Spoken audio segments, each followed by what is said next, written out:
right. So David and I met in 2020, early on in what would stretch into the years of sheltering in place, of laptop cameras, and of each of us learning new ways of interacting with and appreciating one another. We read together at an event held over Zoom, of course, celebrating the publication of David's book, Mobius. I was so taken by his use of language and the unique perspective he offered that, in truth, I probably remember his reading better than my own. When our guest writer series began in 2021, I was immediately looking forward to the day when I could offer David the spotlight and give all of you in attendance the chance to experience his words as I did. David's poems challenge our understanding of dimensions, of time, of space, and most important, of what exists beyond those two continuum. The expansiveness in the sparse, the grand in the modest, the infinite in the minute, the eternal in an instant, the oceanic depths in a thimbleful. These, to me, describe the poems of David's current collection. With great giving and great generosity, the speakers of these poems take us by the hands and lead us to the edge of space-time's timbered plain, so that we may glimpse at the wonders of ourselves, our memories, and of what is yet to come. David Hubbard is the author of Mobius, Meditations from Home, 2020, and his new book of poetry entitled Throes of the Broken Clockwork Universe was published by Atmosphere Press in 2022. His poems and essays have appeared in Button Poetry, the Good Men Project, and various literary journals. In 2020, he was the winner of the Button Poetry Short Form Contest, and he was recently nominated for a Pushcart Prize. His writings explore aspects of experience, history, and science inspired by his journey across the Americas and abroad. Praised for its inspiring questions and memorable imagery, his literary works are becoming known for delighting thoughtful readers. In his day job, David works as a manager at the Federal Aviation Administration Air Traffic Control Systems Command Center with 20 years of government experience. He is a former United States Marine with service in Japan and Iraq. In addition to writing, he is a lifelong learner, artist, athlete, nonprofit founder, and an advocate for education on behalf of several government and community organizations. Perhaps his favorite role is being the president of the Shenandoah Valley Chess Club. And since 2021, David has been a graduate student in the Organizational Leadership Program here at SU with Dr. John Goss and Dr. Jennifer Green Flint as academic advisors. Born and raised near Newark, New Jersey, he's a single dad who lives in Winchester, Virginia with 2 teenagers. You can visit his website at waynedavidhubbard.com. SU and Winchester literature lovers, David Hubbard.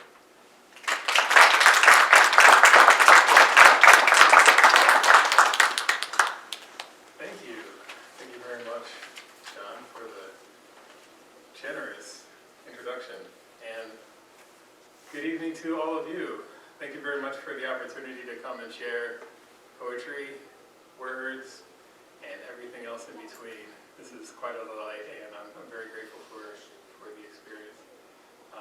Do want to say thank you to my professors, Dr. Goss and Dr. Green Flint. In 2021, I became a grad student, and it turned into one of the best decisions I've made in recent memory. So on top of meeting their academic rigor as a writer, that also turned into becoming more of a robust creative writer. I don't know if that was exactly planned, but that was definitely one of many outputs, and very grateful as well. So where do we begin? It's been quite a week, and much like some of my assignments, I thought I was going to get right down to business and have that perfect moment where I was going to write out what I would say tonight, and then the week happened. But it's quite all right because there's so many different things to talk about and so many things that captured my interest, so poetry is definitely one of them. But as you may have inferred from the title, space is another, both in creative ways and in my profession. And I would say probably the 2 or 3 central themes of everything I write are around time, place, and love. My first book, Mobius, was a meditation on home, and that came about unexpectedly. I wrote the manuscript in 2019, and it was as simple as a friend turning to me and asking the question, how do you know when you are home?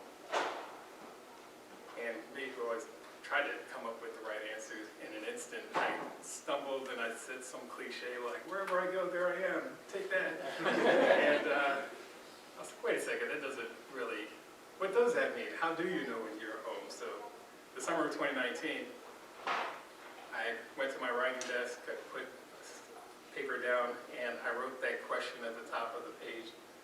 And every night I tried to answer the question, how do you know when you are home? What materialized was sometimes very short stories of places that I'd lived, and I've lived many places, where I felt like I was home, or reminded me of home, whether it made logical sense or not. And then also I began to think of examples in literature of famous passages about home or famous poets who had profound things to say. But I had to come up with my own original take on it, right?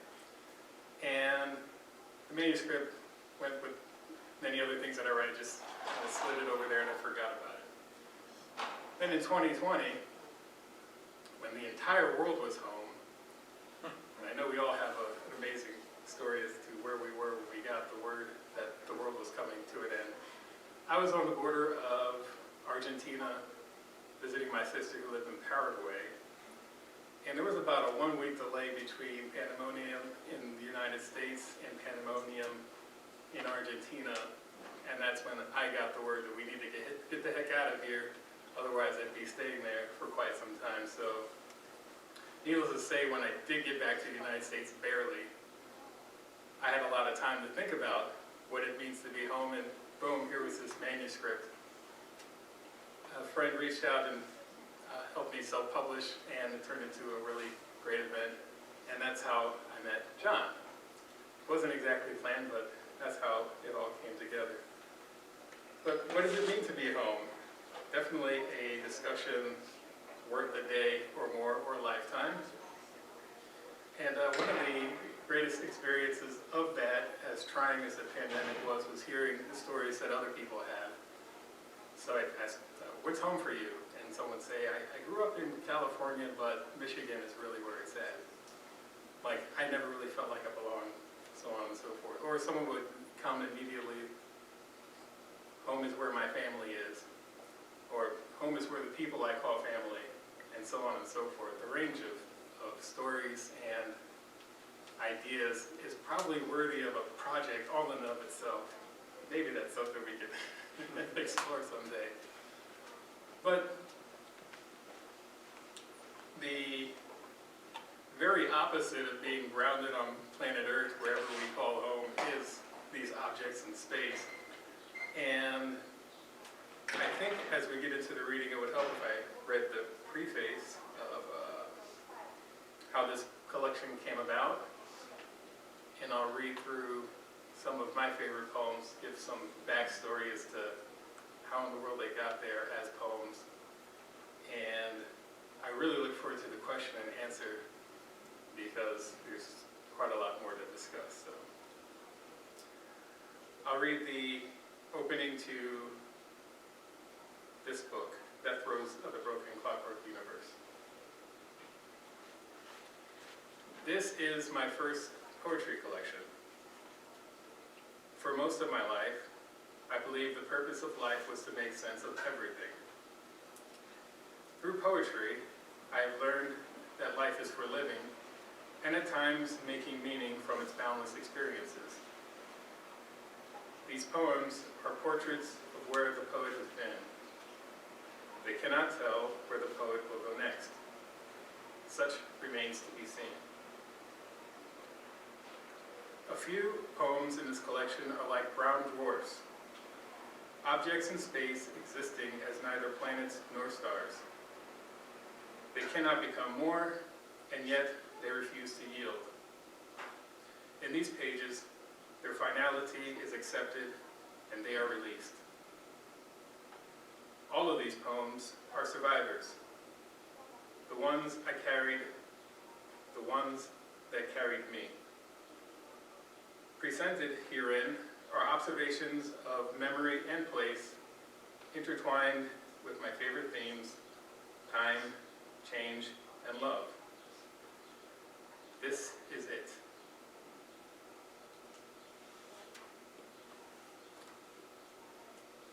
The first poem of this collection is called Nightwatch. Was it you who told me the capitals of the world are burning? I waited for you until it was clear that you would not come.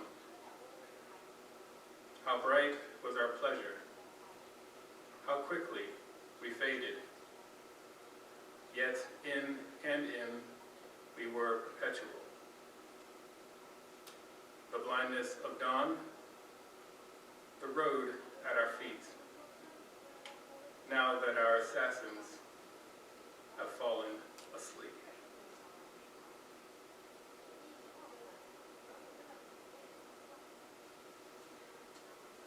The next poem is called Matrices, the plural of matrix.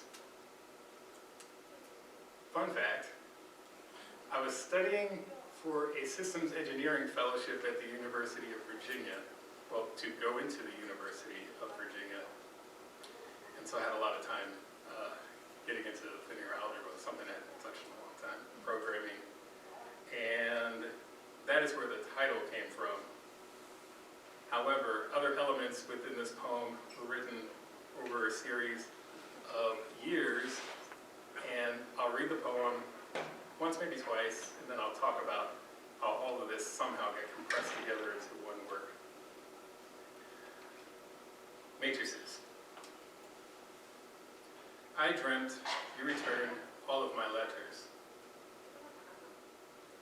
That night, a moon slid so close to the horizon, I thought we might walk across it. An array is an ordered arrangement of elements, very unlike my memories of you. So few, I admit, I multiplied us. The next night, a dream unfolded in linear equations. But the numerals vanished when I tried to solve. All that remained were variables. At daybreak, one of us woke up whole.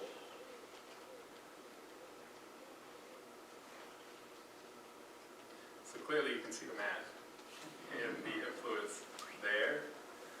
The image of a moon sliding across the horizon was a real experience driving here in the Shenandoah Valley, probably fall time, and I swear the moon was the size of my windshield, and it was unforgettable.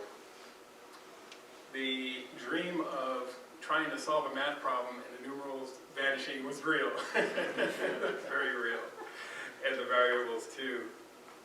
But at the backdrop is this is a poem about love, whether it's lost love, whether it's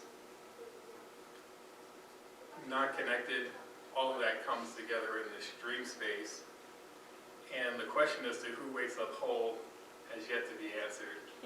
So that's one example of how some of these poems have come together. I would say that sometimes if I said I was going to sit down and write a poem first, if I said I was ever going to be a poet, that's a whole story in of itself. So I was very resistant to the idea of being a poet. As mentioned, I was a United States Marine. I joined at 18, and, well, reading poetry is not something that is associated with the United States Marine Corps. Although I was always a big reader, always a big fan of reading. Poetry didn't come to me as a craft and as a discipline and as a lifestyle until many years later after my Marine Corps experience and living in Winchester, becoming very familiar with the Hanley Library, which is one of my all-time favorite buildings, probably in the United States, next to the Library of Congress. And what had happened was, I was reading poetry and taking books and sliding them in between some other books because I didn't want to be seen as a poet or a poetry lover now. who was I kidding? I don't know. It's a whole other thought. Actually, I was sliding books of astronomy and Stephen Hawking and everything else in between these books of poetry. And there's a particular book at the library by Octavia Paz called The Double Flame. And it's about love. And on the cover, there's these very cute-looking cherubim. And so I took this book, and of course, I slid it underneath my stack. And I went to the librarian because nothing was automated. You had to hand them one by one, and they scanned it. And the kind librarian scanned one at a time and just so quickly slipped the cherubim and Octavio Paz right on top and said, "Have a nice day." And at that moment, I knew I was busted. But poetry became much more relevant for me. I think through the war experience, I did learn that there have been many brains, William Styron, I believe, is one of them, who went through different experiences and afterwards they became writers. Tim O'Brien, The Things We Carried, was tremendous for me, especially in the few years right out of Iraq when I was trying very desperately to make sense. It was the first time that I had saw, and I didn't know that you could take these life experiences that are so visceral and surreal and communicate them in a way that they could be understood. And that was one of many writers and experiences that brought poetry home. The other step that I took to embrace being a poet, even after this book came out, was the experience of sharing this with other people, because I was very much a closet writer, just like I was a closet poet. And beginning to see how other people were responding to the things that I was writing and hearing their own experiences spoken back to me was a very, very big part of the motivation to keep on doing it. So I'll read another poem. This one is called Quirank. Quirank is the Powhatan name for the mountains that we call today the Blue Ridge and Allegheny Mountains. I found this through research because I like to read just about everything. In fact, I had a pretty profound moment on a really nice hike called the Eagle Rock hike. If you haven't done that, please do. If you think Bears Den is a spectacular view, Eagle Rock view is a little bit times 10. And so the origin of this work, this is a found poem or an erasure poem, and it comes from the English colonial papers in 1607, where it's referenced in those documents that the Powhatan name is Quirank. And that was republished in 1906 in the Virginia Historical Magazine, Volume 1, 151, page 374. If you go to one of the library archives, Library of Congress, you can pull it up. Well, I took this document that was written by colonizers, and I went through and I started to erase, and this is the poem that presented itself. The country extends itself deep. It ebbs and flows beyond the Quirank, which needs no description. But whether deep enough to salvage the very excellent and good, we expect palpable conjecture. I'll read that again. You'll notice some of these poems go very fast, but there's a lot there.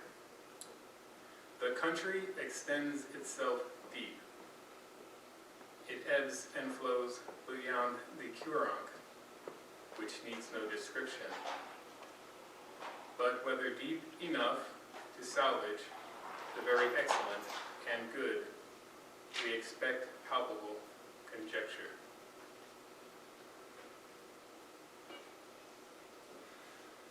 The next poem I will read has a ton of history and meaning, and it is called The Rebellion of Sisyphus. Sisyphus Sisyphus is the tragic, some consider him tragic, I don't kind of like him, hero who was condemned by the gods to push a rock uphill for eternity. And that myth caused me a lot of trouble when I was even in elementary school, because I thought it was vastly unfair the way that Sisyphus was treated, when all he really wanted was to be immortal. I didn't think that was so unreasonable, and so I spent a lot of time upset about this when I was a kid. Of course, as I became an adult, the myth and the image took on different meaning. And one of the writers who helped me make sense of it was Albert Camus, a French philosopher, who wrote a very brilliant, but also it's not easy reading, on how, in his view, Sisyphus finds meaning in the struggle. And that, in and of itself, was very important for me to think about and to reflect on for a long time. I'll read the poem and then talk a little bit about how I approached it. The Rebellion of Sisyphus. At first, the stones would not speak to me. On my last push, they wept that I would stay.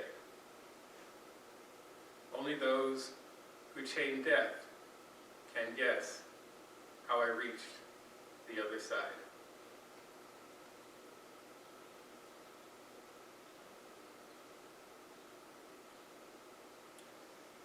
At first, the stones would not speak to me. On my last push, they wept that I would stay. Only those who chain death can guess how I reached the other side.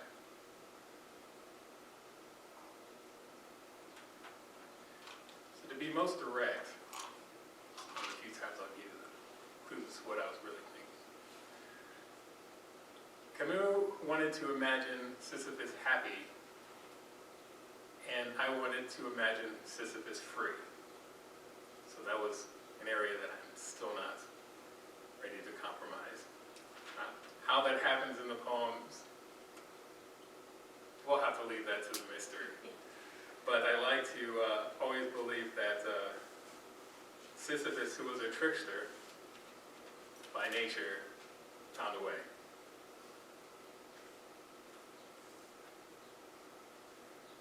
This book here is divided in two parts. The first part is what I call the time studies, and a lot of those poems come from place, both in person, in actuality, experience, and then also abstract.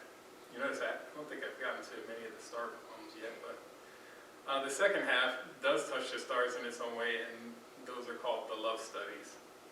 And as you probably noticed by now, a lot of my poems are very short, and I'm not sure if that was by conscious design, because I always thought you had to write a long sonnet or you had to write an epic, and I tried. But these poems that kept resonating ended up being short, sometimes almost a fragment.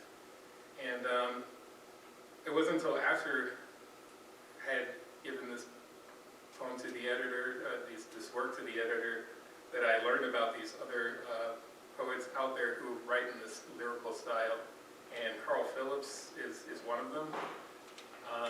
Lorene Nightwatch, and Larry Eigner. And these were names that were not necessarily known to me, but I've had a lot of fun now reading and learning about them, because I came into poetry by the side door. It wasn't the thing that I had originally set out for, but it turns out there is a lot that can be communicated in short lines and a lot that can be compressed, and I really enjoy that challenge. Within the love studies, there is a series of poems called the Arias, A-R-I-A, and that is the opera solis. You all are musical experts here, so you can double check my math. But the arias are very implicitly and explicitly love poems. However, the object or the person was never intended to be towards a man or towards a woman or anywhere in between. And that was also not something that was consciously designed. That was something that I realized after trying to get it as precise and as exact as I could. And in this collection there are 11 of them, and now up to 15, and I imagine it'll be a lifelong journey of continuing these. So I'll read just a few of them that I really enjoy and just talk about them a bit. One of the ones that I enjoy the most is Aria number 4. You dream life into truth. Imagine me electric in universe parallel. For you, my equal, appearing and new. I hold in my attitude the favor of nations. I consume dark matter and roar stars.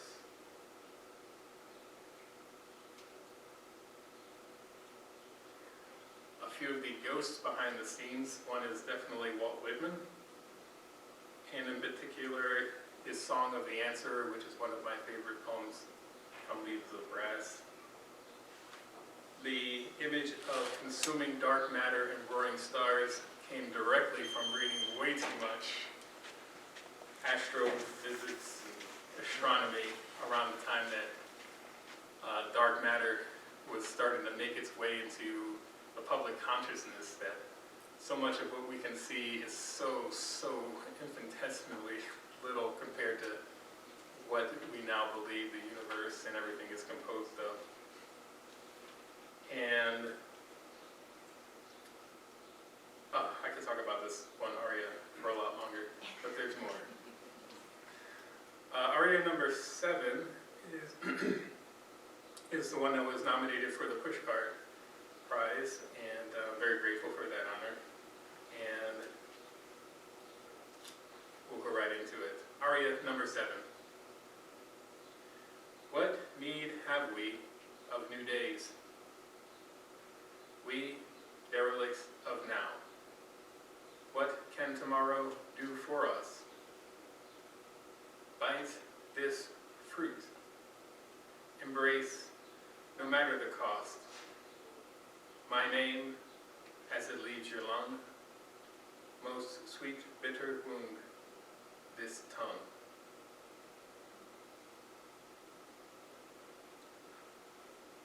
Aria, number 8. Light stars made up of what else but us? Would I say I have found? Except I was found by you.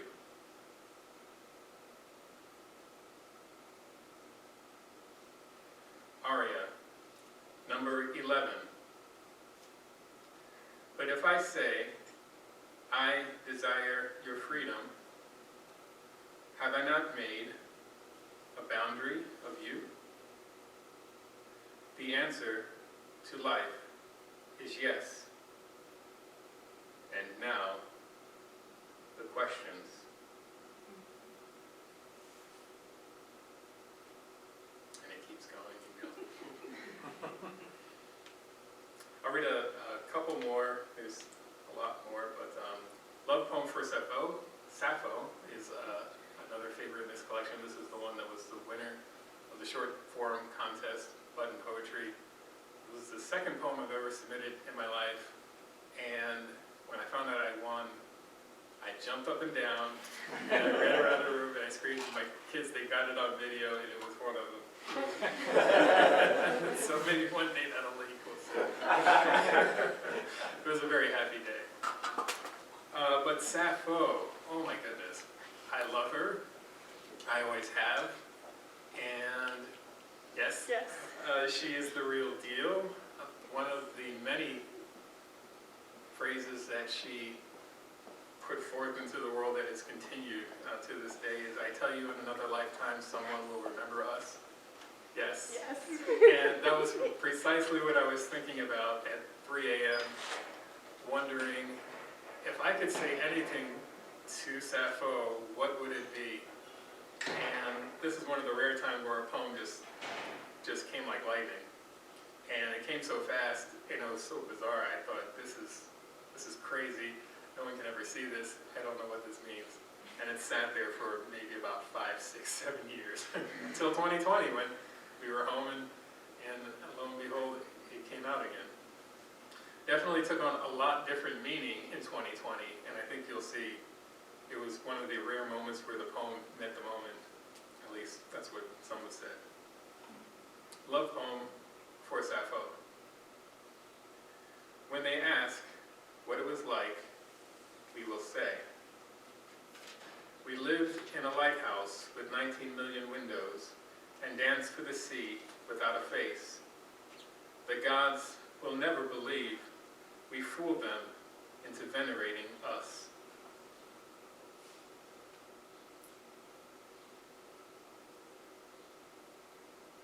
I have to read that again. Love poem for Sappho.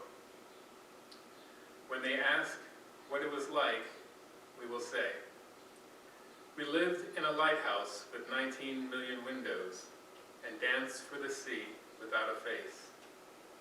The gods will never believe we fooled them into venerating us. We can talk more about that. If anyone has questions, for sure I'll just leave that there. I do want to be conscious of time always. Got a little bit. The next poem I'll read is towards the back of the collection. Again, we're in the love portion of the book, and this one's called Notes to a Young Poet. I mentioned that I had a lot of consternation being found out writing poetry. And yes, writing the craft itself and poetry and literature and knowing that there was so much of a broader world than the things that I experienced was so fundamental to the fact that I'm still here. And it brought me through so much. This poem was completed, one could say, recently. However, the elements were from fragments from journals and from ideas that had been mulling in the back of my head for a very long time.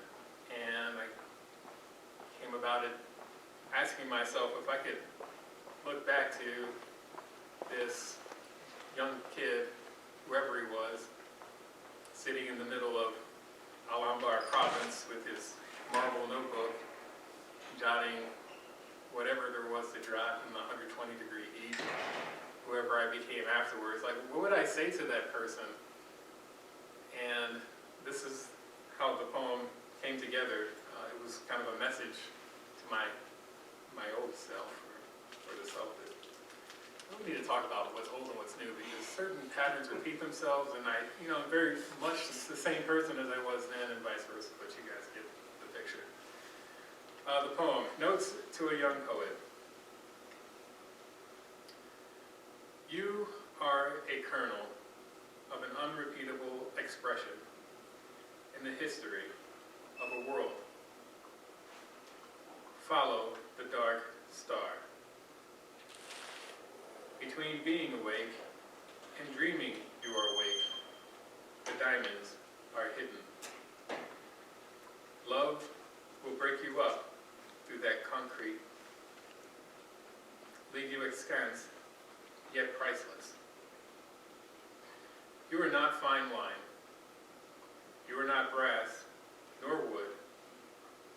What you are, money cannot buy. Hide the center. Give the rest away. Be mindful of this. Only the living are dying. If they howl to scrape your bones, howl with them. Go forward now, no matter how you arrived, awaiting in vain that tepid rapture. Interpretation is half the beauty, the other half is you.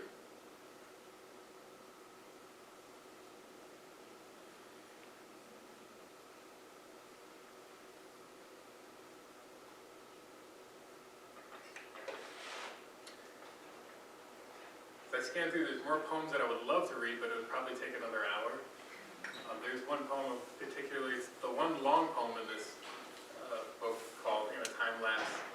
And although we don't have enough time to talk about it today, if you read it and you would like to discuss this poem, I'd love to do that because there's a lot there. It's about the journey, it's about loss in all forms, and this is one of the few poems that is directly about Iraq in certain ways, and yet we had to slip in images of Orion and meteors and everything else. So that was one of the first poems that I had gotten the courage to stand up and read in front of other people. So hats off to our student readers today. It's a big deal, and keep doing it. So with that, thank you very much for your time, for your attention, and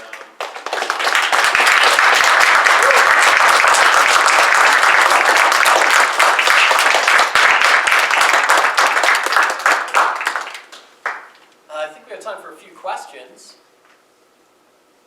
Yeah, so what do we got for David?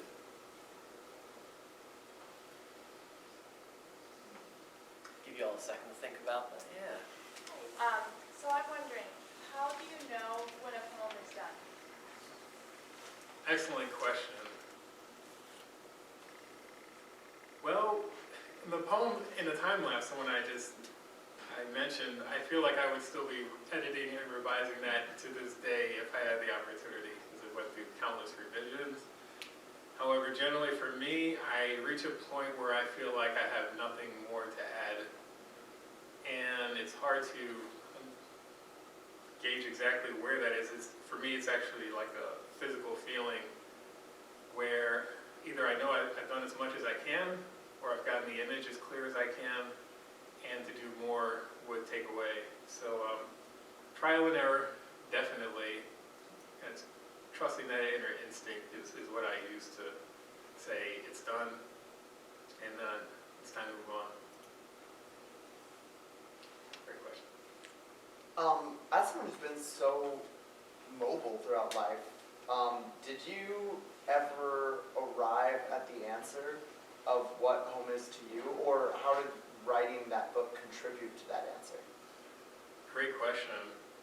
I think it's a question that I will be continuously answering my entire life. And to pinpoint a few geographic places that I call home, even though I might have lived there a short amount of time. I lived in the desert in addition to Iraq. I was stationed in 29 Palms near Joshua Tree National Park, and I spent so much time there. I actually went back in February, and when I went there, it was like a homecoming. But also living in Japan through some formative years, definitely there are places there that feel like home. And Winchester, by default, is home because I've been here for 15 years. And so I'm sure if ever I move somewhere else, I'll consider Winchester home. But I think also home is closer to the feeling than the geography. And there's some thread of peace and some thread of belonging that resonates with me through all these places. And this might be the most clearest answer I've ever given. But definitely that story is not finished. And I'm sure that's true for all of us. Thank you.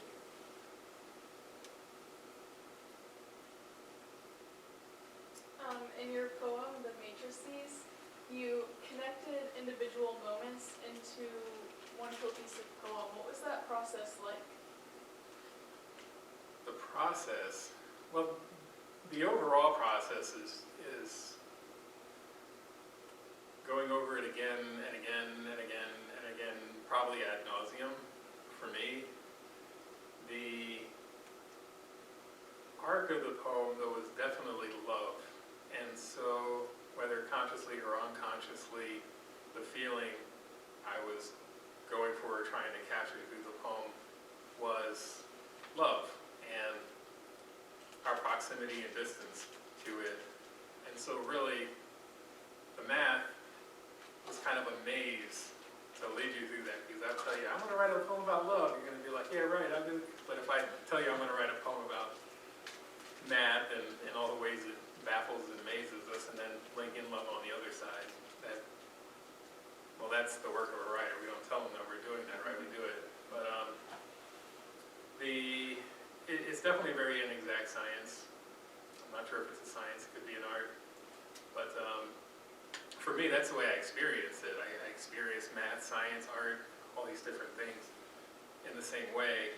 I feel like writing is just an expression of it, but it can definitely take other forms. You talked about how you love astronomy. I just gotta ask, what is your favorite celestial body? Celestial body. I mean, my favorite constellation is definitely Orion. So it's very famous. But celestial body. Oh my goodness. I'm gonna have to go into James Webb. Wow. I mean, they do have some of those objects. I'll have to look them up, but they're planets that they think are made entirely out of diamond and all these different materials. There's one I heard of styrofoam, but this is the signature that these, right? These are the signatures that these very sophisticated instruments are picking up. But if there was a diamond planet, that'd be pretty cool. I'm going through our conventional or our normal planets. I like all of them. It's hard to choose.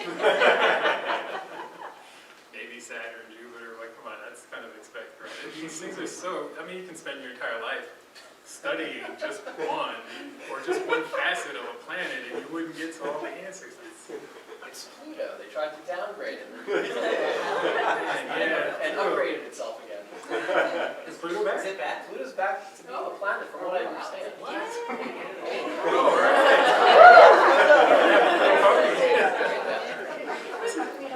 This is big news. I'm going to remember exactly where I was sitting. That's the word around town. Yeah, let's hope. That was a big deal when we lost business too. But one astronomy story, one that changed my life, was visiting Kidd Peak National Observatory. It's near Tucson, Arizona. And this was one of those moments a few years after I was out of the military. And I was trying to grapple with so much that had happened. I thought I was going to get to the bottom of the history of the Middle East by going to the library and reading. And I did so much reading and realized it just so much there. But the real question was like, where's my place in all of this? That's what I really wanted to know. Like, what the heck happened before I got on a plane and I got there and here we are. At Kidd Peak, I had the opportunity to go through one of these nighttime star talks where you're with the astronomer, that's their day job, and they open up these state-of-the-art telescopes and you have the opportunity to see nebulas and planets up close and everything else. And meanwhile, this astronomer who clearly loved his job was going on and on about how fascinating these things were. And in one moment, he said, as amazing and incredible as these otherworldly objects are, they're not aware of their own existence, and that's what makes being a human being spectacular. And my brain went, and then anyways, it's still going that way. Like, it was like feeling the earth move, like one of those moments when you're standing still. I mean, the earth's going 67,000 miles per hour, just because. But it was like my whole world of what I thought I was looking at just went so much bigger. And so that was one moment that has been so important to me. And that's when I started doubling down, reading in science and Hawking and everything else. And all right, last science thing. I do have to. Earlier this month, I was in Geneva, Switzerland, for the first time, which was an incredible experience. But I made the journey to the Large Hadron Collider, and I did not get to tour it, but I will openly admit I cried. Like, it was that important and that special to me because it's literally, I mean, that's the cutting edge of the cutting edge there, and what they're doing as far as, oh my goodness, the international collaboration to try to answer these questions, and just that technology has brought us to this point where answering these questions is even possible. It's just too much. So, if you're a science fan, tell all your friends. If they look at you like you're crazy, it's fine. I mean, it's there. Like this. Like it's just.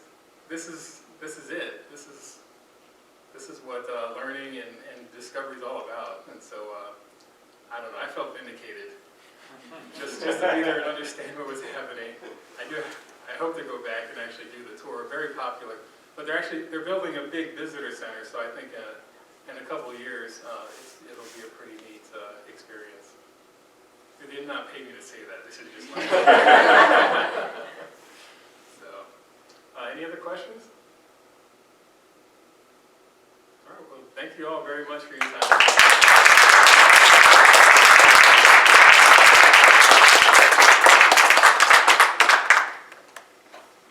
All right, everybody. Yeah, so that's it for the reading and the Q&A. But David has some books up here that he's selling and happy to sign. In the meantime, we have all this cheese and bread and fruit and cucumber water and everything that we have to eat and drink. So yeah, let's hang out for a little bit. Let's chat a little bit more. Let's finish up this food. And anybody who wants a copy of one of David's books, please come up and we'll get that done. Thanks, everybody.